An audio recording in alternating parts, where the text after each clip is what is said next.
श्रीगुरुभ्यो नमः। हरि ओं। व्यासाय भवनाशाय श्रीशाय गुणराशये हृद्याय शुद्धविद्याय मध्वाय च नमो नमः।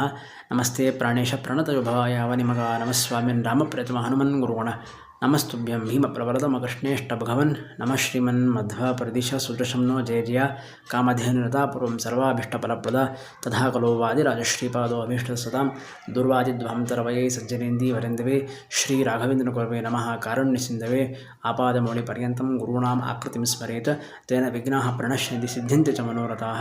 समस्तगुरुभ्यो नमः। ಸರ್ವೋತ್ತಮನಾದ ಶ್ರೀಹರಿಯ ಅಪ್ರತಿಮೆಯ ದಾಸರಾದ ನೇರ ಪ್ರತಿಬಿಂಬರಾದ ಮುಖ್ಯ ಪ್ರತಿಮೆಯೂ ಆಗಿರುವ ರುಜುಗಳಾದ ಜೀವೋತ್ತಮರಾದ ಶ್ರೀ ವಾಯುದೇವರ ಮೂರನೇ ಅವತಾರರಾದ ತತ್ವವಾದದ ಪ್ರವರ್ತಕರಾದ ಶ್ರೀ ವಿಶ್ವಗುರು ಮಧ್ವಾಚಾರ್ಯರು ನಮ್ಮ ವಿಶ್ವಕಂಡಂತಹ ಅಪ್ರತಿಮ ದಾರ್ಶನಿಕರು. ನಮ್ಮ ಹೆಮ್ಮೆಯ ಕನ್ನಡ ನಾಡಿನ ಉಡುಪಿಯ ಸಮೀಪದ ಪಾಜಕ ಕ್ಷೇತ್ರದಲ್ಲಿ ಅವತರಿಸಿದ ಭಗವಂತನಾದ ಶ್ರೀ ವೇದವ್ಯಾಸ ದೇವರ ನೇರ ಶಿಷ್ಯರಾದ ಶ್ರೀ ಮಧ್ವಾಚಾರ್ಯರು ಶ್ರೀ ವೇದವ್ಯಾಸರ ಬ್ರಹ್ಮಸೂತ್ರಗಳಿಗೆ 21 ದುರ್ವಾದಿಗಳಿಂದ ಆ ಮೊದಲು ರಚಿತವಾಗಿದ್ದ ಅಪವ್ಯಾಖ್ಯಾನಗಳನ್ನು ಖಂಡಿಸಿ ಶ್ರೀ ಮಹಾಭಾರತಾದಿ ಪುರಾಣಗಳಿಗೆ ಆ ಮೊದಲು ರಚಿತವಾಗಿದ್ದಂತಹ ಅಪಾರವಾದ ಅಪವ್ಯಾಖ್ಯಾನಗಳನ್ನೂ ಖಂಡಿಸಿ ಶ್ರೀ ವೇದವ್ಯಾಸ ದೇವರ ಆದೇಶದಂತೆಯೇ ಅವುಗಳ ಯಥಾರ್ಥವಾದ ಜ್ಞಾನವನ್ನು ತಮ್ಮ ಬ್ರಹ್ಮಸೂತ್ರ ಭಾಷ್ಯ, ಮಹಾಭಾರತ ತಾತ್ಪರ್ಯ ನಿರ್ಣಯ ಇವೇ ಮೊದಲಾದ ಗ್ರಂಥಗಳನ್ನು ರಚಿಸುವ ಮೂಲಕ ತತ್ವ ಜಿಜ್ಞಾಸುಗಳಿಗೆ ಅಪರಿಮಿತವಾದಂತಹ ಉಪಕಾರವನ್ನು ಮಾಡಿದ್ದಾರೆ. ಇದರೊಂದಿಗೆ ವೇದಗಳು, ಉಪನಿಷತ್ತುಗಳು ಇವೇ ಮೊದಲಾದ ಗ್ರಂಥಗಳಿಗೂ ಸಹ ತಿಳಿಯಾದ ಯಥಾರ್ಥವಾದ ಜ್ಞಾನವನ್ನು ತಮ್ಮ ಕೃತಿಗಳನ್ನು ರಚಿಸುವ ಮೂಲಕ ಸಜ್ಜನರನ್ನು ಅನುಗ್ರಹಿಸಿದ್ದಾರೆ. ಅದರಲ್ಲಿ 37 ಗ್ರಂಥಗಳು ಸರ್ವಮೂಲ ಗ್ರಂಥಗಳು ಎಂಬ ಅಧ್ಯಯನ ಪರಂಪರೆಯಲ್ಲಿ ಪ್ರಸಿದ್ಧವಾಗಿದೆ. ಈ ಗ್ರಂಥಗಳಲ್ಲಿ ವೇದ, ಉಪನಿಷತ್ತು, ಗೀತೆ, ಭಾಗವತ, ರಾಮಾಯಣ, ಪಂಚರಾತ್ರ, ತಂತ್ರಸಾರ ಇವೇ ಮೊದಲಾದ ಸಕಲ ಗ್ರಂಥಗಳ ಮೇಲೆ ತಮ್ಮ ಭಾವನೆಯನ್ನು ಶ್ರೀ ಮಧ್ವಾಚಾರ್ಯರು ಅನಾವರಣಗೊಳಿಸಿದ್ದಾರೆ.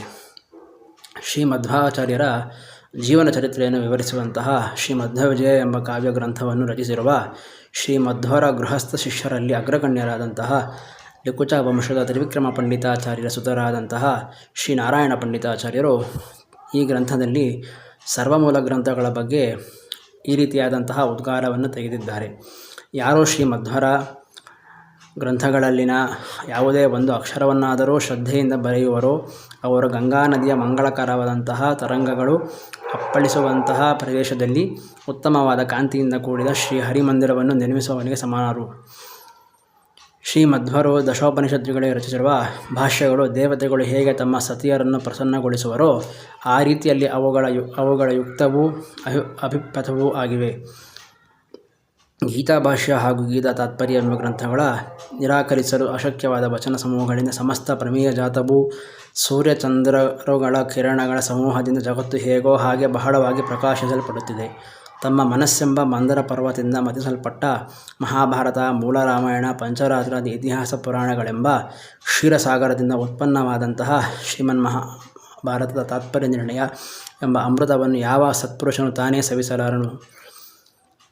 ಗುಹ್ಯ, ದರ್ಶನ ಮತ್ತು ಸಮಾಧಿ ಎಂಬ 3 ಭಾಷೆಗಳನ್ನು ಅರಿಯದೆ ಪುರಾಣಗಳನ್ನು ಅವಲಂಬಿಸಿದ ಜ್ಞಾನಾರ್ಥಗಳಿಗೆ ಭಾಗವತಾದಿ ಗ್ರಂಥಗಳಿಗೆ ತಮ್ಮಿಂದ ಶ್ರೀ ಭಾಗವತ ತಾತ್ಪರ್ಯ ನಿರ್ಣಯವೆಂಬ ಉತ್ತಮ ಸ್ನೇಹಿತನು ಒದಗಿಸಲ್ಪಟ್ಟಿರುವನು.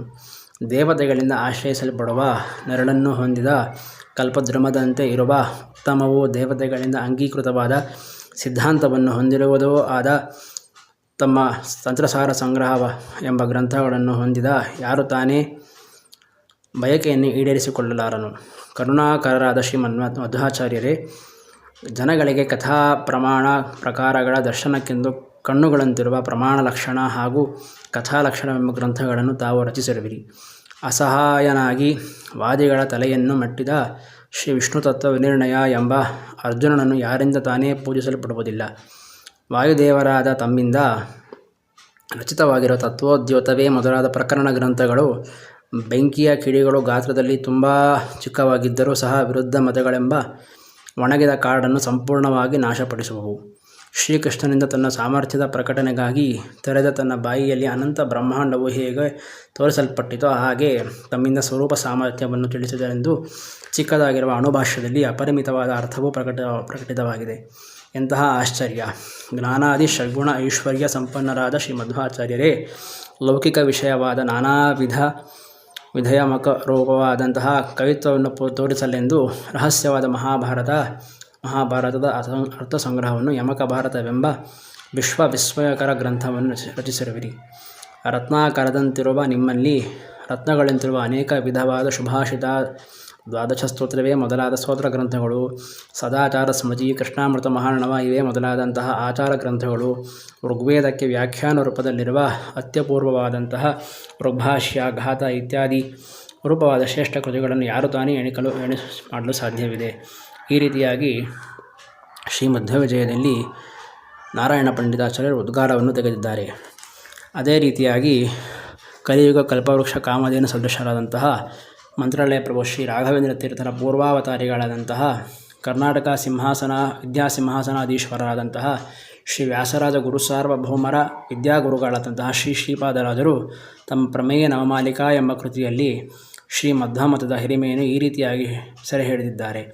ಶ್ರೀಮನ್ ಮಧ್ವಮತೆ ಹರಿಃ ಪರತರಃ ಸತ್ಯಂ ಜಗತ್ತತ್ವತೋ ಭಿನ್ನಾಃ ಜೀವಗಣಾ ಹರೇರನುಚರಾಃ ನೀಚೋಚ್ಚ ಭಾವಂ ಗತಾಃ ಮುಕ್ತಿರ್ನೈಜಸುಖಾನುಭೂತಿರಮಲಾ ಭಕ್ತಿಶ್ಚ ತತ್ಸಾಧನಂ ಹ್ಯಕ್ಷಾದಿ ತ್ರಿತಯಂ ಪ್ರಮಾಣಮಖಿಲಾಂ ನಾಯೈಕ ವೇದ್ಯೋ ಹರಿಃ. ಇದರ ಅರ್ಥ ಈ ರೀತಿಯಾಗಿದೆ. ಶ್ರೀ ಮಧ್ವಮತದ ಸಿದ್ಧಾಂತ ಈ ರೀತಿಯಾಗಿ ಮಾಡಲ್ಪಟ್ಟಿದೆ. ಭಗವಂತನಾದ ಶ್ರೀಮನ್ನಾರಾಯಣನೇ ಸ್ವತಂತ್ರ, ಸರ್ವೋತ್ತಮನಾಗಿದ್ದಾನೆ. ಅಸ್ವತಂತ್ರವಾದ ಈ ಜಗತ್ತು ಅಸತ್ಯವಾಗಿದೆ.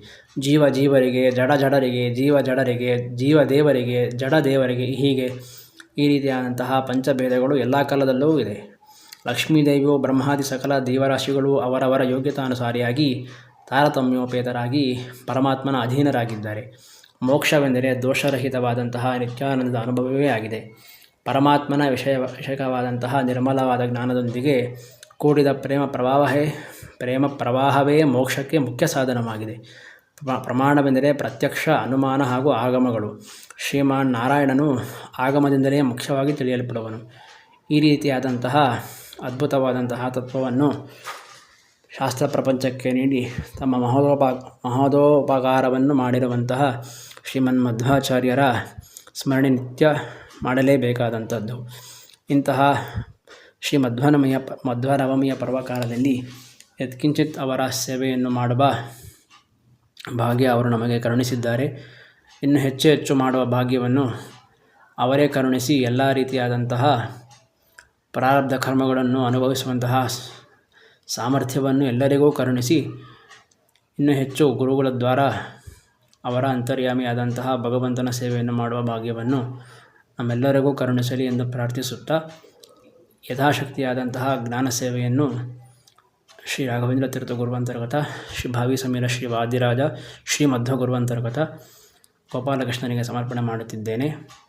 ಏನಾದರೂ ದೋಷಗಳಿದ್ದಲ್ಲಿ ಕ್ಷಮಿಸಿ ತಿದ್ದುಕೊಳ್ಳುವಂತಹ ಅನುಗ್ರಹವನ್ನು ಗುರುಗಳೇ ಮಾಡಲಿ ಎಂದು ಪ್ರಾರ್ಥಿಸುತ್ತಾ ಶ್ರೀಕೃಷ್ಣಾರ್ಪಣಮಸ್ತು.